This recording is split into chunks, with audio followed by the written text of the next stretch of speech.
Hello y'all, welcome back to Case Can Probably Read. My name is Casey and I have read some books. More than one, if you can believe it.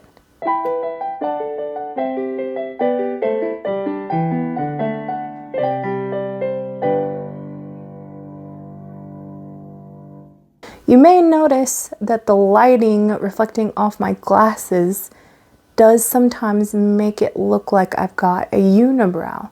There we go. But I'm too lazy to fix it, so we are just gonna have to deal with that.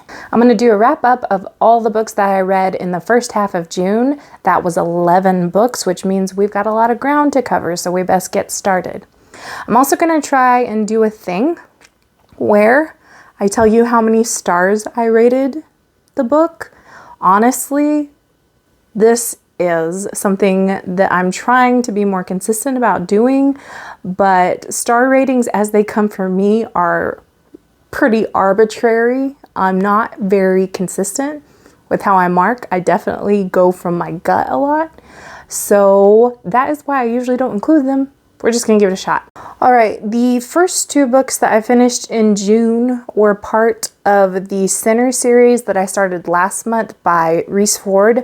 I read TEQUILA Mockingbird, which was book 3, and SLOE Ride, which was book 4.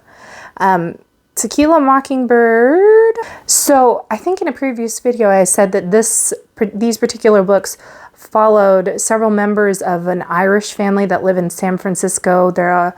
A lot of them are involved with the police department, and this one followed another brother, the oldest brother of this family. This older brother's name is Connor Morgan. He's a member of the SWAT team, and during one of his call-outs, he meets this drummer named Forrest, who's just kind of going through some really bad times. His dad ends up being killed, and then kind of like devastation starts following him wherever he goes. So their lives kind of get intertwined and romance blossoms, but there's also kind of a nefarious, like, somebody's trying to hurt Forrest, so they're trying to figure out who that is. The book after that one was SLOE Ride, and this one followed another one of the brothers in that family, except he is like the only brother that is not in law enforcement. He's actually a history professor. So he gets involved with an old family friend of theirs who is also a bass player. This one also involves somebody trying to kill one of the characters, and they had to figure out who it was and why. So that was pretty interesting. I think that's one thing that I liked about this, is that underlying mystery that was going on behind the romances. I would have to say, of the first 4 books, that TEQUILA Mockingbird is definitely my favorite. And I looked ahead at the other books in this series, and they don't really introduce any new relationships. It's more following this band as they go on tour, and I think wrapping up some parts of the story as a whole. I am not really interested in that. As it stands right now, I think I've gone about as far as I want to go in this series, and pretty satisfactorily. I enjoyed Rhys writing quite a bit. I rated TEQUILA Mockingbird 4 stars and SLOE Ride 3.75 stars. All right, moving on to the next book that I read. I actually am in a place mentally where I feel like I'm not just reading for survival anymore, for escapism. I'm also getting to a point where I can start to sit through some nonfiction. Long story short, I finished this one finally. I bought this one last March. This is The Princess Saves Herself in This One by Amanda Lovelace, and it's a book of poetry. I did enjoy it. I wouldn't say it's my favorite book of poetry. As you kind of get the bigger picture behind this collection, it creates a satisfying effect. If that makes any sense. I was kind of trudging through the middle reading some of these poems that didn't seem as polished or as coherent as the ones in the front half or the ones in the back half, but it makes sense because the author is taking you on a journey of sorts, and it definitely has to do with their emotions and with what they were able to communicate in certain times of their life.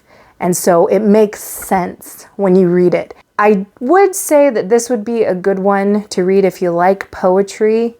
And if you get bogged down in one or two of the pieces, keep going and then kind of picture it as a whole, because it really is kind of impressive when you look at it from a big picture standpoint. And I rated that book 3.5 stars. The next book that I read was WOLFGANG, which I talked about in my June TBR video. It is the 5th book in the Vampire's Mate series by Bryan. WOLFGANG was the name of the vampire member of this romance. WOLFGANG has come in search of Johann, who was a member in the last book. And he ends up imprinting on a person that he meets in this town where all the other vampires and their mates have settled. And so he imprints on this doctor that we've also met in previous books, and they begin a relationship. In the book, WOLFGANG is described as a psychopath, which I'm not well versed in the symptoms of psychopathy, but the book posited that he didn't necessarily feel things like guilt or empathy or love. And so I think that this book, it was supposed to be interesting because of that, because he formed this really close relationship with his mate, even though he wasn't supposed to have these feelings. It didn't really read that way to me. Honestly, I don't think I would have picked this book up if I hadn't already started the series. It's not my favorite in the series. It's probably my least favorite of the series. It didn't hold my attention a lot, and actually even now talking to you about it, I don't remember a lot of what happened in this book. Also, the way this relationship got started did not involve the proper consent. So I think for me that was a strike against the story, because the way it started out to me was just not a very romantic premise. It kind of kept it from ever really seeming satisfying as a romance altogether. The other plot elements, the parts that were apart from the romance, the subplots, and then the overarching plot that had to do with the rest of the series, just wasn't very satisfying either. I'm struggling to remember anything about this book other than I don't like the way that it started. I could tell you more about this book, but honestly, I don't really want to talk about it anymore. I didn't love it. I just don't remember that much. I don't feel like I hated it, but I just didn't really care about it at all, and I gave it 2.5 stars. All right, the next book that I finished this month was completely outside of my wheelhouse, which is I'm Thinking of Ending Things by Iain Reid. I don't remember when, but I have watched the movie. I watched it before I read the book. I watched it with my husband, and he really, really, really liked this movie. I thought it was really interesting, but I had a really hard time wrapping my head around the plot of the movie. So I wanted to read it to see if I could understand more about what was going on, and I actually convinced him to read it with me because he had enjoyed the movie so much. So sometime several months ago, we actually started the audiobook of this. I think we got to the last 4 chapters and then we stopped reading it. I was like 80% of the way through this book already, so I figured I might as well just finish it. So I listened to the rest of this book, and it did clear up a lot of the questions that I had from the movie. I feel like the book was much clearer about the story. So this is one of those things, like, I am definitely not a connoisseur of horror. I don't read a lot of it. It's not that I don't like it, it's just that I'm not familiar with it. But this one I did enjoy. I would say if you are somebody who maybe doesn't take many forays into horror as a genre, like me, that I would definitely read the book first and then watch the movie, because I feel like the book gives you much better understanding of what's going on. And the movie kind of builds on that and makes it more unsettling. I think that is the thing that I liked about it, was how unsettling it was and how the author was able to accomplish that just through a narrative. So cool. So I rated that one 3 stars. I don't know why. Next book I finished was JON'S Downright Ridiculous Shooting Case from the JON'S Mysteries series by A.J. Sherwood. It follows a psychic named John and his new partner, whose name is Donovan. They work for a private detective agency that often consults with the police. John is really good at reading people's auras, and he can tell if people are lying about something, and he can tell a lot about who they are and their lives just by reading their auras. But he also doesn't have what's called an anchor, which is like a person, I guess, that you have a close relationship with that helps you to anchor your powers and helps them not to put you at a disadvantage. So John doesn't have one of those. So everywhere he goes, he has to wear dark sunglasses so that people's auras don't like blind him. And he also cannot touch any kind of technology. He fries it. In this book is where he first meets Donovan, and they start trying out a partnership together, where Donovan assists John by doing some of the things that he can't do, and by protecting him, because I guess he gets a lot of death threats and a lot of attempts on his life because he's put so many criminals away. They're trying to solve a particular shooting mystery, hence the name. One thing that I thought was really interesting about this world is it's very much like our own. It's pretty much exactly like our own, except psychics and psychic ability are seem to be like an accepted part of society. I came into this book thinking that John would have to prove himself to the police and that they wouldn't believe him. But in this world, psychics are part of law enforcement. They have to do their own testing, they have their own licenses, and they have their own processes for submitting evidence and being part of the chain of evidence in this law enforcement system. And I thought that was really cool because it was just like our world, with this tiny little difference where psychics are just an accepted part of society. That is one thing that I really like about A.J. Sherwood stories, is that when she writes something like this, she doesn't info dump about it a ton at the beginning. She just goes right in and pretends like it's normal, and then casually you pick up this idea, oh, these psychics have licenses. Oh, nobody cares that he's a psychic. Oh, nobody's questioning this guy. He's part of the system. So I like that about A.J. Sherwood and the way that the stories are put together in her books. I gave it 3.5 stars. Next book that I read was Blaine's Beast, which is a Beauty and the Beast retelling, and it is also an MM romance, which puts 2 of my obsessions together in one book.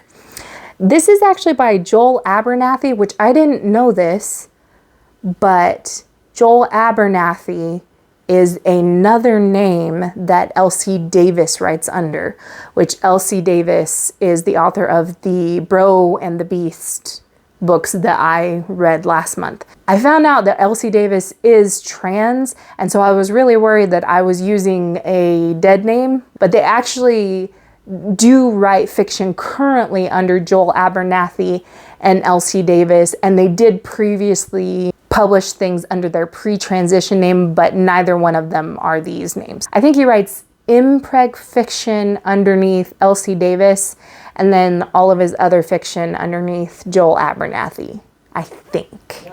This was a cute little retelling. I think that it was fun. It's pretty much what you would think it was. I don't think I need to explain the plot of Beauty and the Beast to you, because that's basically what we're talking about. And I rated it 3 stars. Next book that I read this month was Natalie Tan's Book of Luck and Fortune. This was recommended to me by Tabitha at We the Foxen, because she watched one of my videos and saw that I like to read books about food. And this was a very good recommendation. So in this book, the main character is Natalie Tan. She has been abroad and she has to return home to San Francisco because her mom suddenly died. Her mom was an agoraphobe, didn't go out of the house ever since Natalie was a young girl. And she grew up in this neighborhood kind of resenting her neighbors because she was an only child. Her dad wasn't around. And so a lot of the burden of caring for her agoraphobic mother it fell on her shoulders, even though she was pretty young.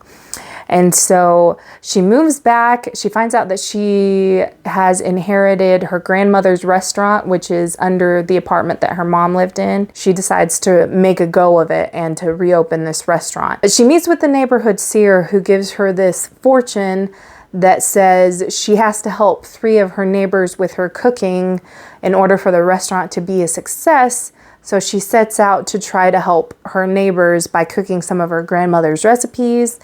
And it's the story of that. It's the story of her reconnecting with her neighbors and learning more about her mom and her mom's struggles, as well as her grandmother and who her grandmother was, learning more about the father that she never knew, and also just building new friendships and relationships with the people in her neighborhood, including a possible romantic relationship. So this was really good. It had tons of food in it, which was wonderful, and the food descriptions were mwah, so good. I really enjoyed this one. I also really liked that it included the recipes in the story, in the prose. It had just this really beautiful, subtle, magical realism to it that didn't take over the story, but just added this beautiful color to the story that made it really special, I think. And so I thought that this book was really good, and I gave it 4 stars. All right, and then the last 3 books that I read in the first half of June, I'm going to talk about all together because they're all part of the same series. And so I read the first 3 books in the Pitch and Sickle series by DK Girl, which are the BANDALORE, the VERDERER, and the SKRIKER. Okay, I'm gonna try and tell you everything I need to tell you about these books. I don't know how well I'm gonna do. The main character in this is Silas Mercer, and the very first book starts with him remembering his death and then him being raised from the dead and reanimated. He was once dead and he has been brought back to life. He doesn't remember anything about his past, but he has been brought back to life by this group called the Order of the Golden Dawn. So he has some kind of supernatural ability that he's not sure what it is at the beginning of the story, but over the course of time, he finds out he's what's called an Ankou. Ankou. It's Welsh, and I'm notoriously bad at Welsh. I have videos that prove it. The Ankou is kind of like a sort of a grim reaper, and they go into the world and search out, spirits that need to move on, and they help them move on. Throughout that first book, Silas ends up meeting another character whose name is Tobias Astaroth, and he is a very eccentric character, very demonstrative character, very crude and very free character, very different from Silas, but they end up being partnered together to perform Silas's Ankou duties. Throughout those first 3 books, you find out slightly more about Silas's past and slightly more about Tobias. I would say that the dynamic between Tobias and Silas is kind of a Watson and Holmes kind of relationship. It has the same dynamic, though they don't really play the same parts. Tobias is more of, I guess, the Holmes-ish character in the sense of, do whatever works, fly by the seat of your pants, don't really care about people's feelings kind of thing. And Silas is more of the, let's do what's socially acceptable, let's do what's correct, let's do what's right, let's not make a big scene character. Even though Silas is like the sort of the chosen one in this scenario. So the first one is called BANDALORE. They face one great monster at the end of that book. The second one is called the VERDERER. They face another great monster. And the SKRIKER is another episode in their journey.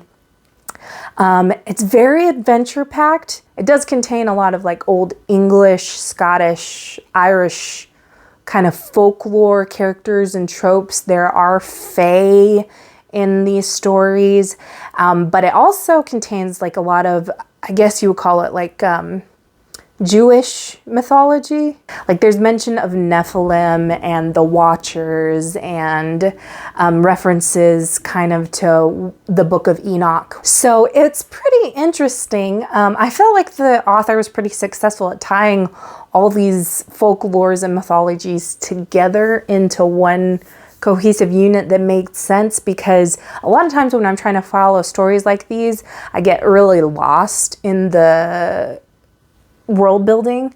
But this one I was able to follow pretty well. I understand what's going on. I understand what the stakes are. I understand who the bad guys are. I know who's on which side. So I feel like the author's really successful at pulling all those little threads together. Another thing that I really like about this book that I wasn't sure that I would, and for the most part I've stuck to books where the romance arc is self-contained, where it doesn't span over a series, but you get the full romance arc in a single book. This one is not that way. It is a very slow burn romance. The first book has very little happening on the romance front until the very end of the book. The author teases like a tiny little bit of that romance, but it doesn't really get any traction until book 2 and then book 3, which I really like. I like that it didn't just suddenly happen, and it feels like the payoff is going to be pretty good. Like I said, I'm only through the first 3 books. I think 6 books have been released in the series, and when all is said and done, it's going to be 8 books total. So I'm actually going to put the brakes on that one a little bit, because seeing as the last book isn't probably going to be out for like another year, I don't want to get too bogged down in that one and then have to wait to find out what happens. The BANDALORE I rated 3.5, and the VERDERER and the SKRIKER I rated 3.75. Well, that is all I got for you today. I don't like this. I don't like doing 11 books in one video. So I'm gonna have to figure out something different. It was a thing I thought I would try, but I don't like it. So I think we might have to go back to the weekly updates or find a workaround. If my brand of awkward appeals to you, please feel free to like this video, subscribe to my channel, or follow me on social media, which I will list below. And until next time, enjoy my unibrow. There it is. Bye.